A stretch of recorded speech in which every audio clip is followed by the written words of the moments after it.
Niteka n'umunezero ntangere vyo gusubira kubana namwe banywanyi bacu muriko murabana natwe makuru n'ibiganiro vya misi yose tubandanya gushikiriza kuri no mbonesha kuri yacu ari nayo yanyu Muhuza TV. Numwe tugiye kubageza kamakuru agezwe ko ariko aravuga muri aka gatondo ko kigenekerezo ya 14 ruhesha umwaka w'ibihumbi 2023. Na makuru tugiye kugaruka ku itangazo ryarayisohowe n'umuvugizi w'umukuru w'igihugu Rosine Girene Gatoni.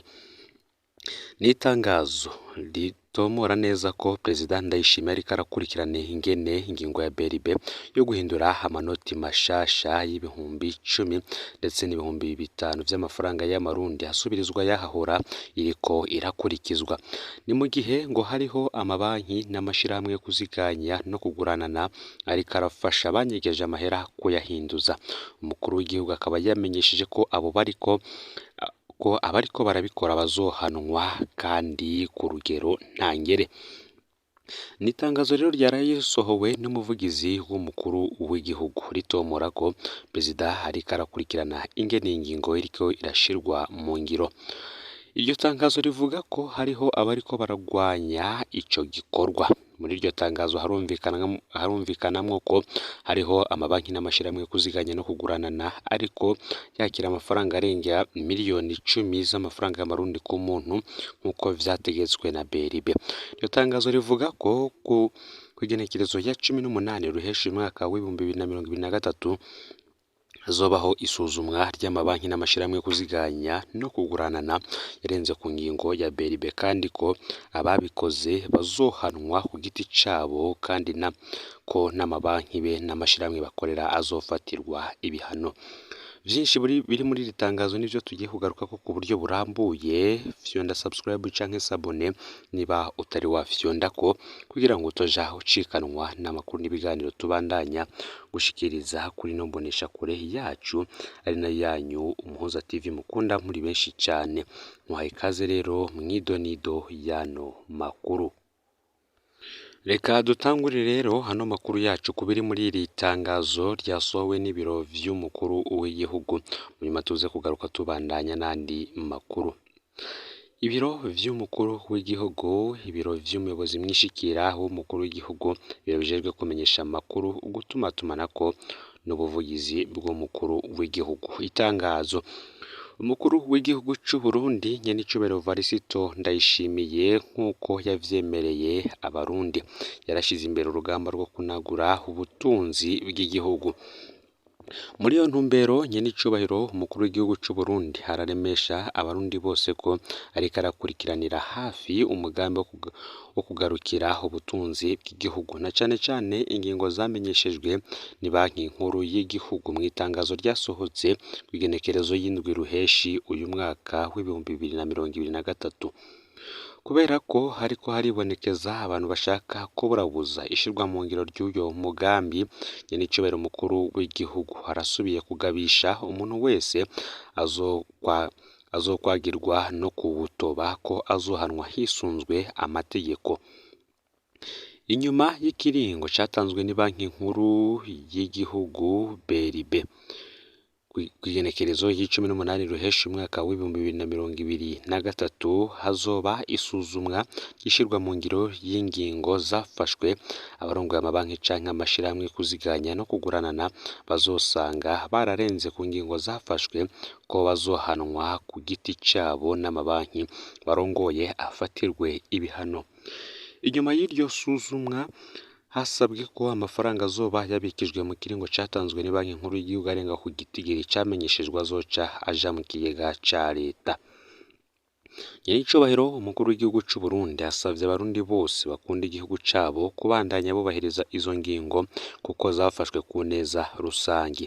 Akaba ahamagariye kuguma ku kivi bagwize umwimbo bongere bashigikire uwo mugambi uzotuma igisata c'ubutunzi bw'igihugu kinaguka. Bikaba vyakorewe Igitega kugenekerezo 13 ruheshi umwaka w'ibihumbi 2023 rikaba ryatewe ko umukono n'umukuru w'ibiro akaba n'umuvugizi Rosine Girene Gatoni. Ngibi rero ibiri mu itangazo ryaraye risohowe n'ibiro vy'umukuru w'igihugu c'u Burundi Varisito Ndayishimiye.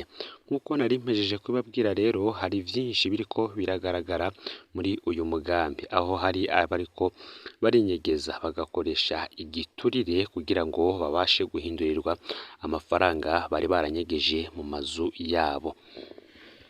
Bamwe bavuga ko iyi ngingo ari yo guhasha abakeba ba Ndayishimiye, ngo n'ubwa mbere BRB yoba ihinduye amanota ariko ntiyemere ko ayahahora yose agaruka guhinduzwa.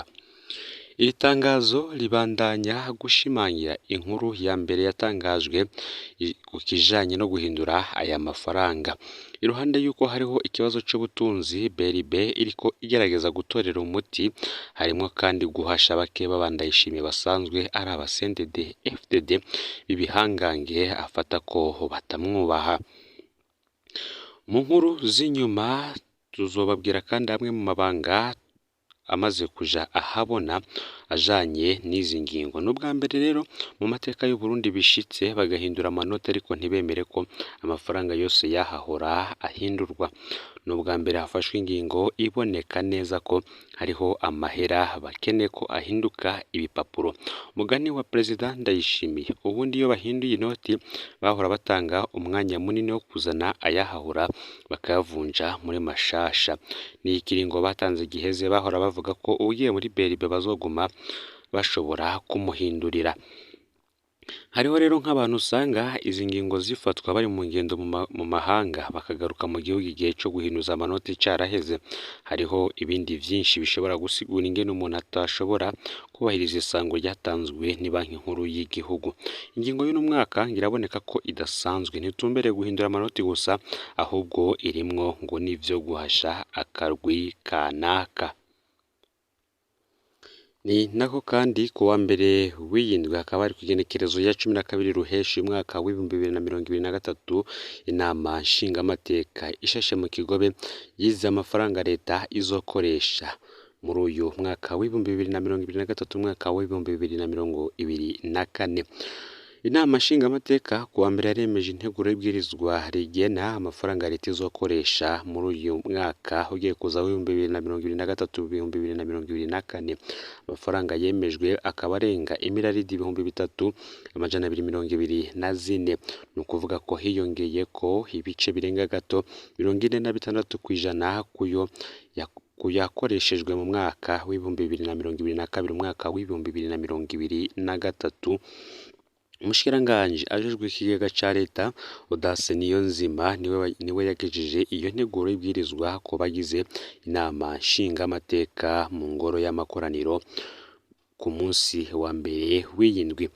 Mu masaha ashira isaha 3 z'ijoro abagize inama nshingamateka bahavuye batora 100% iyo nteguro. Abashingamateka bagera ku 116 baritoye bose. Naho biruko abagize inama nshingamateka bashikiriza amakenga bafise kuri ivyo biharuro vy'amafaranga ategekanywa kuzokoreshwa. Aha bashingira ku mafaranga bandanya kuduzwa mu nteguro y'amafaranga akoreshwa mu bikorwa vya leta. Kimwe mu bimenyeshamakuru vyavuganye n'umuhinga mu vy'ubutunzi akaba n'umwarimu muri kaminuza Niyongabo Gilbert avuga ko iyo nteguro y'ibwirizwa rigena amafaranga leta izokoresha ataco itwaye. Kuri we igikenewe no kuyishira mu ngiro. Aha gatanga akarorero ko hari ivyari bitegekanijwe gukorwa mu mwaka uheze ariko bitakozwe birimwo ikorwa ry'amabarabara n'ibindi, bityo hagomba gushirwamwo inguvu bigakurikiranwa. Mu mwaka w'2022 umwaka w'2023 amafaranga yategekanijwe gukoreshwa yarenga imiliyaridi 2,194 ngo nayo yari yadugijwe ku bice birenga 40% kuyo mu mwaka wabanje w'2021-2022. Kuri ubu rero yongerewe gushika ku bice birenga 46%. Umushikiranganji we yerekanye ibisata bimwe bimwe biza ubwa mbere mwikoreshwa ry'ayo mafaranga. Aha twavuga nk'igisata c'abakozi n'akazi, inyubako, amagara y'abantu, gutanga akazi mu rwaruka hamwe n'inzego zijejwe umutekano w'igihugu no kwivuna abansi. Inyuma yuko inama nshingamateka yemeje iyo nteguro rero iyi nteguro izoca ishikirizwa inama nkenguzamateka iherukire kwemezwa n'umukuru w'igihugu c'u Burundi nk'uko bitegekanywa n'ibwirizwa shingiro. Ngayo rero amakuru ariko avugwa agezweko muri kano kanya. Fyonda subscribe canke sabone niba utari wafyonda ko kugira ngo utoja ucikanwa n'amakuru n'ibiganiro tubandanya gushikiriza uri mu bambere. Sangiza no makuru bagenzawe aho babaherereye hose kugira ngo batoja bacikanwa nabiriko biravugwa bigezweko ngaha mu gihugu c'u Burundi, hanze imbezi igihugu c'u Burundi ndetse no makungu ya kure. Ni Umuhuza TV, Imana ibahezagire.